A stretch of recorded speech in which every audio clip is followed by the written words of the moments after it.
जय श्री राधे भक्तों। मंक की गीता महाभारत के शांति पर्व के अंतर्गत भीष्म युधिष्ठिर संवाद के क्रम में प्राप्त होती है। इसमें मंकी नामक एक प्राचीन मुनि का रोचक और शिक्षाप्रद आख्यान वर्णित है, जिसके माध्यम से कामना, विशेषकर धन की तृष्णा को ही सभी दुखों का मूल और कामना के त्याग को ही सुख का हेतु बताया गया है। विषय के प्रतिपादन में दृष्टांत के अतिरिक्त बहुत से सबल तर्क भी उपस्थित किए गए हैं और आज हम आपके लिए यहाँ पर लेकर आए हैं मंक की गीता हिंदी में। तो चलिए शुरू करते हैं। युधिष्ठिर जी ने पूछा, हे पितामह, यदि कोई मनुष्य धन की तृष्णा से ग्रस्त होकर तरह तरह के उद्योग करने पर भी धन ना पा सके तो वह क्या करे जिससे उसे सुख की प्राप्ति हो। भीष्म जी ने कहा, हे भारत, सब में समता का भाव, व्यर्थ परिश्रम का अभाव, सत्य भाषण, संसार से वैराग्य और कर्मासक्ति का अभाव, ये पांचों जिस मनुष्य में होते हैं वही सुखी होता है। ज्ञान वृद्ध पुरुष इन पांच वस्तुओं को शांति का कारण बताते हैं। यही स्वर्ग है, यही धर्म है और यही परम उत्तम सुख माना गया है। युधिष्ठिर इस विषय में जानकर पुरुष एक प्राचीन इतिहासकार का उदाहरण दिया करते हैं। मंकी नामक मुनि ने भोगों से विरक्त होकर जो उद्गार प्रकट किया था वही इस इतिहास में वर्णित है। उसे बताता हूँ, सुनो। मंकी धन के लिए अनेक प्रकार की चेष्टाएं करते थे, परंतु हर बार उनका प्रयास व्यर्थ हो जाता था। अंत में जब बहुत थोड़ा धन शेष रह गया तो उसे देकर उन्होंने 2 नए बछड़े खरीदे। एक दिन उन दोनों बछड़ों को परस्पर जोड़कर वे हल चलाने की शिक्षा देने के लिए ले जा रहे थे। जब वे दोनों बछड़े गांव से बाहर निकले तो बैठे हुए एक ऊंट को बीच में से करके सहसा दौड़ पड़े। जब वे उसकी गर्दन के पास पहुंचे तो ऊंट के लिए ये असह्य हो गया। वो रोष से भरकर खड़ा हो गया और उन दोनों बछड़ों को ऊपर लटकाए बड़े जोर से भागने लगा। बलपूर्वक अपहरण करने वाले उस ऊंट के द्वारा उन दोनों बछड़ों को अपहृत होते और मरते देखकर मंकी ने इस प्रकार कहा, मनुष्य कैसा ही चतुर क्यों न हो, जो उसके भाग्य में नहीं है, उस धन को वह श्रद्धा पूर्वक भली भांति प्रयत्न करके भी नहीं पा सकता। पहले मैंने जो प्रयत्न किया था उसमें अनेक प्रकार के अनर्थ खड़े हो गए। उन अनर्थों से युक्त होने पर भी मैं धनोपार्जन की ही चेष्टा में लगा रहा। परंतु देखो, आज इन बछड़ों की संगति से मुझ पर कैसा दैवीय उपद्रव आ गया है। ये ऊंट मेरे बछड़ों को उछाल उछाल कर विषम मार्ग से ही जा रहा है। दैव संयोग से इन्हें गर्दन पर उठाकर बुरे मार्ग से दौड़ रहा है। इस ऊंट के गले में मेरे दोनों प्यारे बछड़े 2 मड़ियों के समान लटक रहे हैं। ये केवल दैव की ही लीला है। हठपूर्वक किए हुए पुरुषार्थ से क्या होता है। यदि कभी कोई पुरुषार्थ सफल होता दिखाई देता है तो वहां भी खोज करने पर दैव का ही सहयोग सिद्ध होता है। अतः सुख की इच्छा करने वाले पुरुष को धन आदि की ओर से वैराग्य का ही आश्रय लेना चाहिए। धनोपार्जन की चेष्टा से निराश होकर जो विरक्त हो जाता है वह सुख की नींद सोता है। शुकदेव मुनि ने जनक के राजमहल से विशाल वन की ओर जाते समय सब ओर से बंधन मुक्त होकर क्या ही अच्छा कहा था। जो मनुष्य अपनी समस्त कामनाओं को पा लेना चाहता है और जो इन सब का केवल त्याग कर देता है, इन दोनों के कार्यों में समस्त कामनाओं को प्राप्त करने की अपेक्षा उनका त्याग ही श्रेष्ठ है। कोई भी पहले कभी धन आदि के लिए होने वाली संपूर्ण प्रवृत्तियों का अंत नहीं पा सकता। शरीर और जीवन के प्रति मूर्ख मनुष्य की ही तृष्णा बढ़ती है।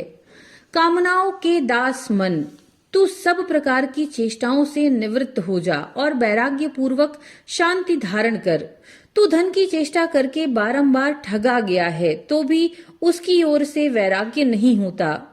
ओ धन की कामना वाले मन, यदि तुझे मेरा विनाश नहीं करना है, यदि तू इसी प्रकार मेरे साथ आनंद पूर्वक रहना चाहता है तो मुझे व्यर्थ लोभ में न फंसा। तूने बार बार द्रव्य का संचय किया और बारंबार नष्ट होता गया। धन की इच्छा रखने वाले मूढ़, क्या कभी तू धन की इस तृष्णा और चेष्टा का त्याग भी करेगा? अहो, यह मेरी कैसी नादानी है जो मैं तेरे हाथ का खिलौना बना हूँ। यदि ऐसी बात ना होती तो क्या कोई समझदार पुरुष कभी दूसरों की दासता स्वीकार कर सकता है? पूर्व काल में तथा पीछे के मनुष्य भी कभी कामनाओं का अंत नहीं पा सके। इसलिए मैं समस्त कर्मों का आयोजन त्याग कर सावधान हो गया हूँ। मैं पूर्णतः जग गया हूँ। काम निश्चय ही तेरा हृदय फौलाद का बना है, इसीलिए तू बहुत सुदृढ़ है। यही कारण है कि सैकड़ों अनर्थों से व्याप्त होने पर भी इसके सैकड़ों टुकड़े नहीं हो जाते। हे काम, मैं तुझे अच्छी तरह से जानता हूँ और जो कुछ तुझे प्रिय लगता है उससे भी परिचित हूँ। चिरकाल से तेरा प्रिय करने की चेष्टा करता चला आ रहा हूँ, परंतु कभी मेरे मन में सुख का अनुभव नहीं हुआ। हे काम, अब तेरी जड़ को जानता हूं मैं। निश्चय ही तू संकल्प से उत्पन्न होता है। अब मैं तेरा संकल्प ही नहीं करूंगा जिससे तू समूल नष्ट हो जाए। धन की इच्छा अथवा चेष्टा सुखदायिनी नहीं है। यदि धन मिल भी जाए तो उसकी रक्षा आदि के लिए बड़ा भारी चिंता बढ़ जाती है। यदि एक बार मिलकर वह नष्ट हो जाए तब तो मृत्यु के समान भयंकर कष्ट होता है और उद्योग करने पर भी धन मिलेगा या नहीं ये निश्चित नहीं होता। शरीर को निछावर कर देने पर भी मनुष्य जब धन नहीं पाता तो उसके लिए इससे बढ़कर महान दुख क्या हो सकता है। यदि धन की उपलब्धि हो भी जाए तो उतने से ही संतुष्ट नहीं होता, अपितु अधिक धन की तलाश करने लग जाता है। हे काम, स्वादिष्ट गंगा जल के समान ये धन तृष्णा की ही वृद्धि करने वाला है। मैं अच्छी तरह जान गया हूँ कि यह तृष्णा की वृद्धि मेरे विनाश का कारण है। इसलिए तू मेरा पिंड छोड़। मेरे इस शरीर का आश्रय लेकर जो पांचों भूतों का समुदाय स्थित है वह इसमें से अपनी इच्छा के अनुसार सुखपूर्वक चला जाए या इसमें रहे, इसकी मुझे परवाह नहीं।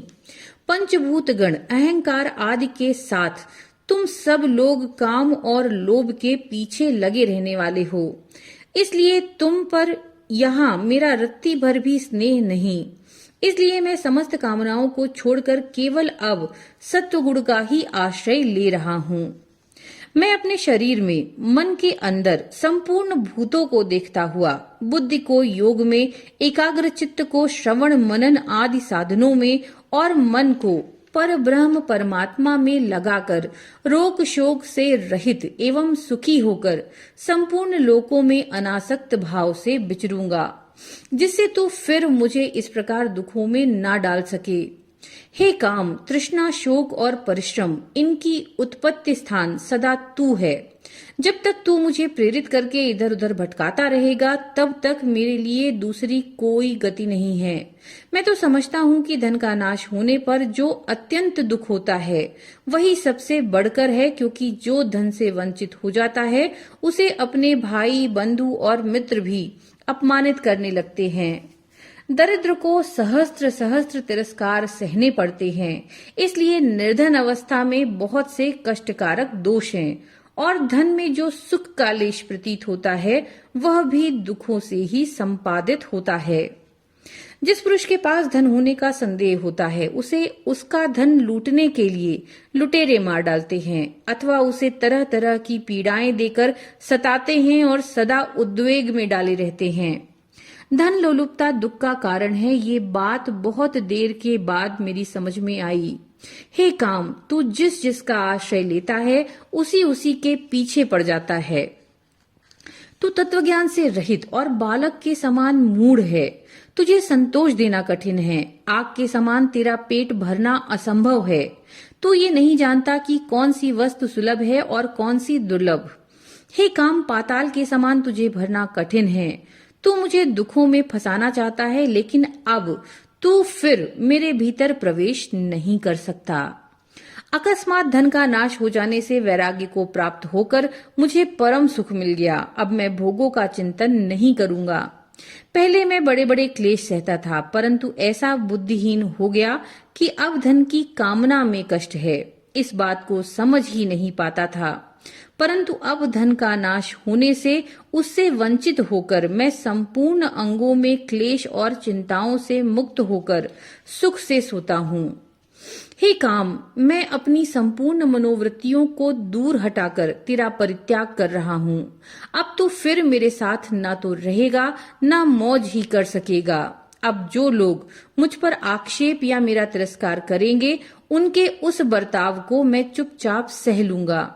जो लोग मुझे मारेंगे, पीटेंगे, कष्ट देंगे, उनके लिए भी उनके साथ मैं कोई बदले जैसा बर्ताव नहीं करूंगा। द्वेष के योग्य पुरुष का भी यदि साथ हो जाए और वह मुझे अप्रिय वचन कहने लगे, तो भी मैं उस पर ध्यान न देकर उससे अप्रिय वचन नहीं बोलूंगा। मैं सदा संतुष्ट एवं स्वस्थ इंद्रियों से संपन्न रहकर भाग्यवश जो मिल जाए उसी से जीवन निर्वाह करता रहूंगा, परंतु तुझे कभी सफल नहीं होने दूंगा, क्योंकि तू मेरा शत्रु है। तो ये अच्छी तरह समझ ले कि मुझे वैराग्य, सुख, तृप्ति, शांति, सत्य, दम, क्षमा और समस्त प्राणियों के प्रति दया भाव, ये सभी सद्गुण प्राप्त हो गए।